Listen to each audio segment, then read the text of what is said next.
ومن الناس من يتخذ من دون الله أندادا يحبونهم كحب الله والذين آمنوا أشد حبا لله ولو يرى الذين ظلموا إذ يرون العذاب أن القوة لله جميعا وأن الله شديد العذاب إذ تبرأ الذين اتبعوا من الذين اتبعوا ورأوا العذاب وتقطعت بهم الأسباب وقال الذين اتبعوا لو أن لنا كرة فنتبرأ منهم كما تبرأوا منا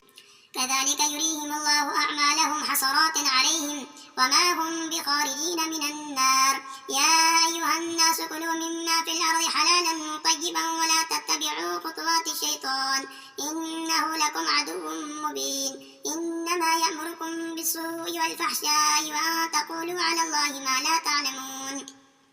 وإذا قيل لهم اتبعوا ما أنزل الله قالوا بل نتبع ما ألفينا عليه آباءنا أولو كان آباؤهم لا يعقلون شيئا ولا يهتدون ومثل الذين كفروا كمثل الذي ينعق بما لا يسمع إلا دعاء ونداء صم بكم عمي فهم لا يعقلون يا أيها الذين آمنوا كلوا من طيبات ما رزقناكم